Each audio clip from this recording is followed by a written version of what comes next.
Since the starting point and the ending point in any circular journey is the same, it's all about the journey.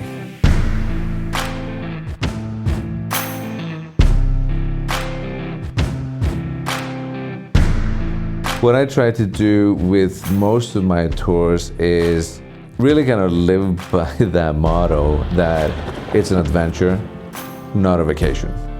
So you see a lot, we do a lot, we wish we would do more, but this is the ultimate amount of sights and activities you can pack into the days that we do.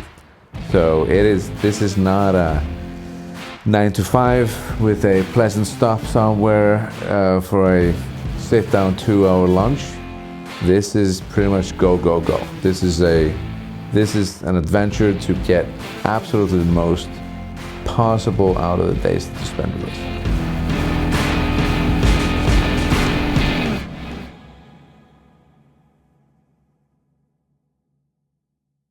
us. Good morning, ladies and gentlemen. This is your director speaking.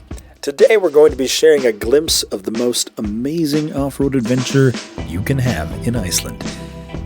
What am I doing here? I'm not an off-roader. I drive a freaking minivan. Okay. Alright. Let me introduce myself. My name is Steven. I'm a filmmaker from Utah. That's me, in Iceland. That is our guide. His name is Guðmundur Birgit Haversen. I hope I said that right. We called him GB. I haven't met very many Icelanders, but I'm pretty sure he's the coolest one. I traveled with a group of off-road enthusiasts to Iceland for a 9-day adventure around the country. We had 5 couples, and then there was Ty and myself. He and I ran cameras, and you've already met GB. We traveled in 4 vehicles. GB drove his Nissan Patrol, we took turns driving his Jeep Gladiator, and we rented 2 Toyota Land Cruisers that we lovingly called Master and Baby Yoda. So strap in, turn your headlights on, that's the law in Iceland, and here we go. Let me say that slowly. Eyjafjallajökull. Anyway, so I'm gonna go and grab the lunch and we'll get out of here. So, Steven, what was an average day like on your Iceland trip? Thank you for asking. Let's turn on some catchy music and talk it over.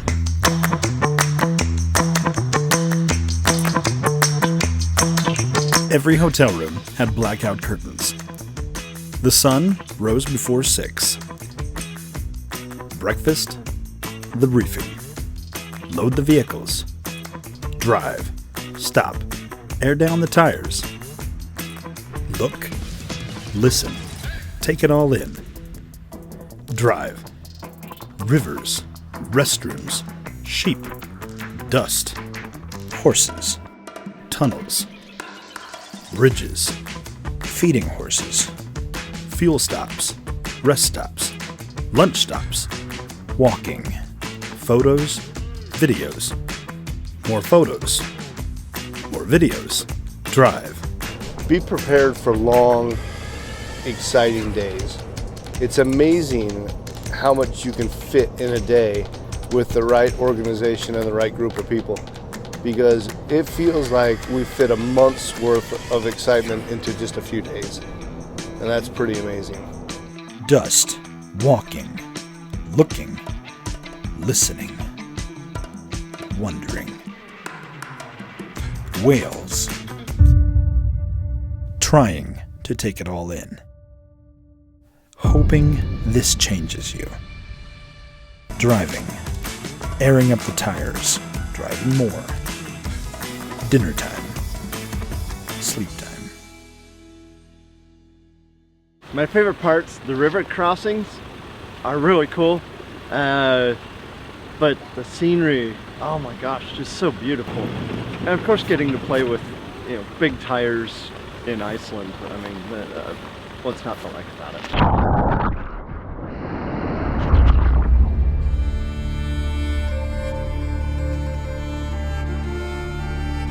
There was only one person on this trip who was not a serious off-roader, and it was me.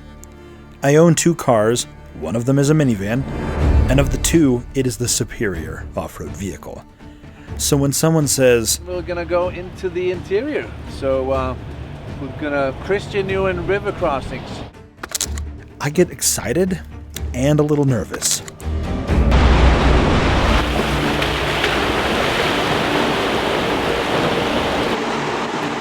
No matter how capable an off-road vehicle is, there's still something unnatural about driving across a river. I mean, see that bus? It knows where it's supposed to be, and not supposed to be. That said, not all buses are created equal.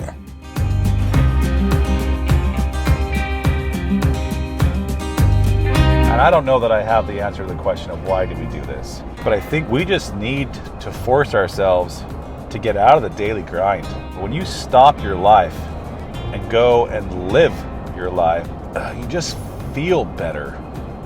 And you feel like all the work that I do every day, 9 to 5 or 7 a.m. to 9 p.m. is worth it when you can go and have these experiences that you'll probably never have again. And just watch out, especially with this one, that there are going to be some rough rocks. Okay. As long as there have been humans, rivers have been used as boundaries. And as long as there have been boundaries, humans have been crossing them.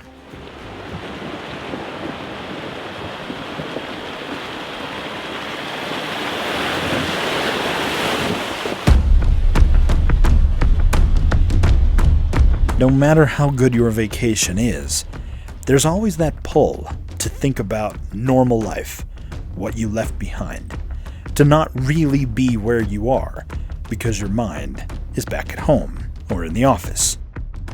But when you're out here crossing rivers in Iceland, that is all there is.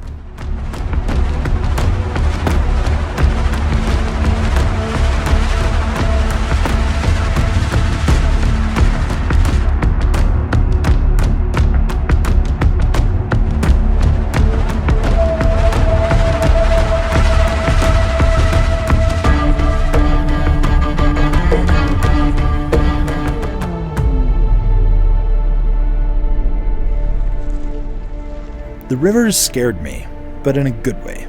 Like when you're a kid and your dad tosses you in the air.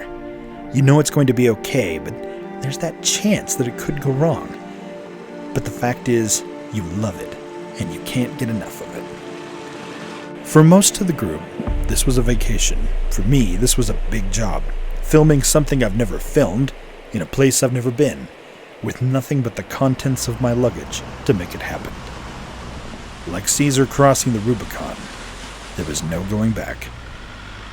We had come to Iceland for an adventure, and that is exactly what we were going to get. It's such a simple idea. You take moving water and add gravity, but there's no way to describe what it feels like to be next to this kind of power.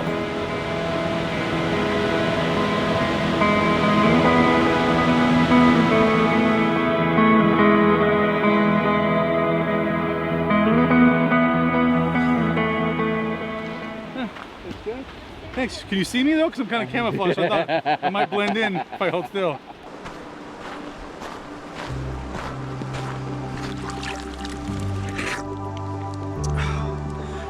That's the best water I've ever tasted.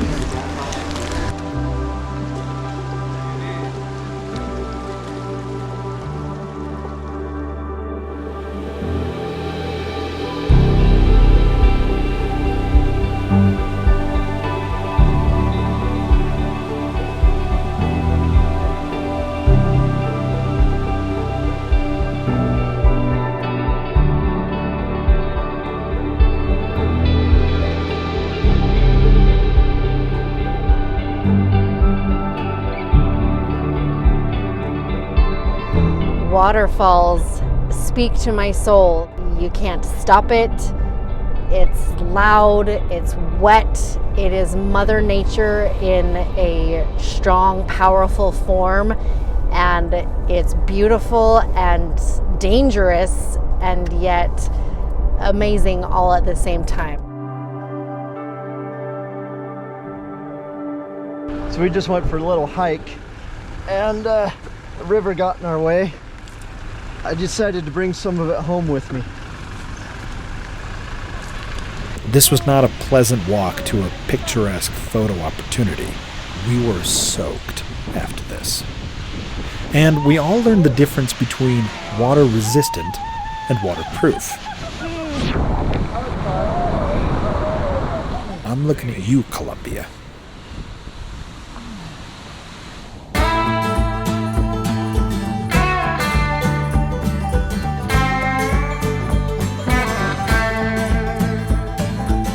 I haven't thought of this trip at all as a destination. That's kind of what's great about it, is there is no destination. It's all about the journey. And it has, you know, highs and lows like every other journey. That it takes effort to get to some of these places that makes it so special and unforgettable. If everyone could just, you know, drive their car up to it and walk to it, everybody would. We are at a waterfall in Iceland that I can't pronounce. That's exactly right.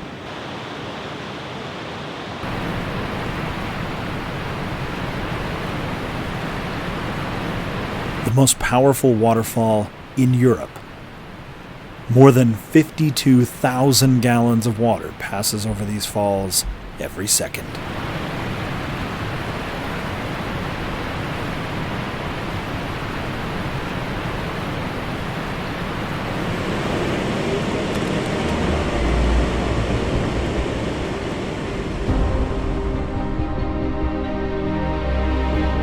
Of all the falling water we saw, one stands out. There was no visitor center, no parking lot, no sidewalks, no handrail. There was nothing between us and Iceland.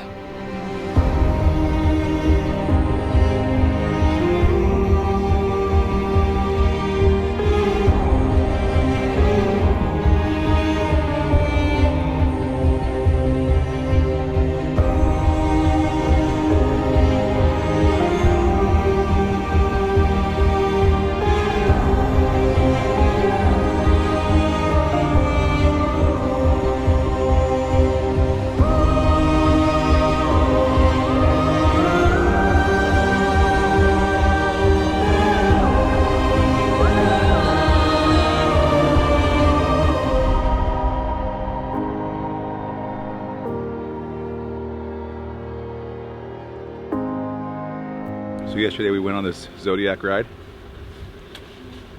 and in case you're uncultured and don't know what a Zodiac is, it's like a boat with, it's like a raft boat thing.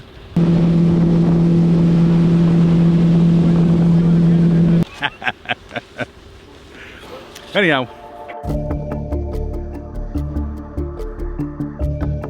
Glaciers are really like extremely slow running rivers. Right. So it's not a glacier unless it's actually moving. You can't get much more off-road than a boat.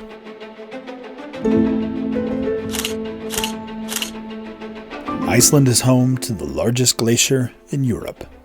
It occupies more than 3,000 square miles and has an average thickness of 1,200 feet.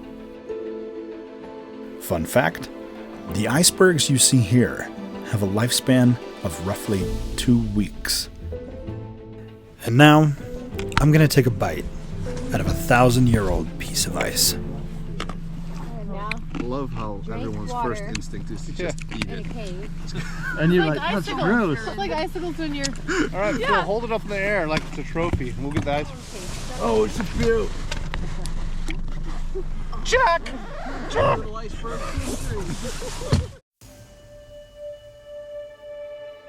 When NASA was preparing to go to the moon, they searched the world over for a place that could stand in for the lunar surface.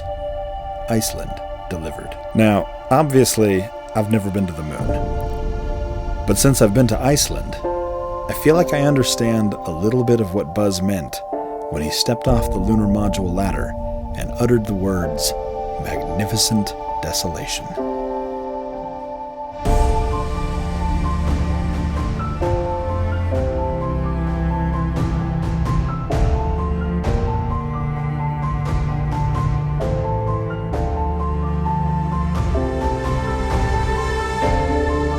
North America and Europe share a tectonic plate boundary that is thousands of miles long. Right in the middle of that boundary is Iceland.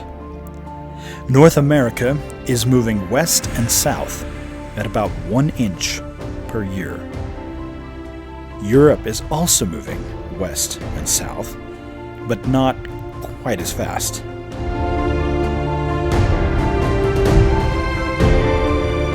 Iceland is what happens when two continents have a tug of war. Earthquakes, volcanoes, and lava. Lots and lots of lava. I kept expecting to see a couple of hobbits as we drove through here. Razor-sharp rocks, tight turns, basalt roads, black, crusty lava, as far as the eye could see.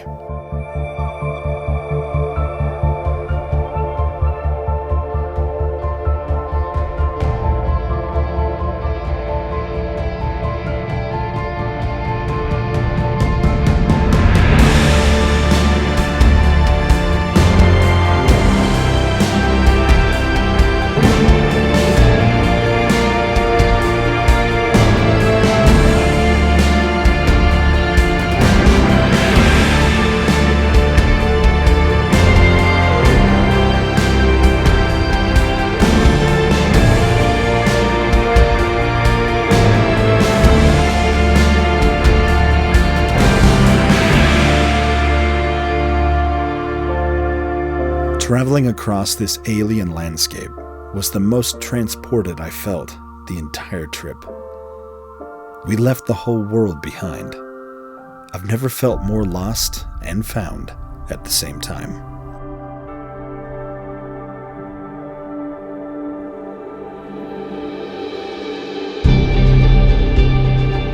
And on the other side of this barren plain, growing right up through the lava, was green, and lots of it.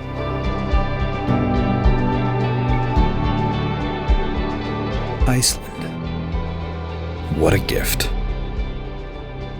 There's just some connection that you get that is deeper and richer than words. To me, Iceland helps me be more open to things that are possible to feel and impossible to see or describe.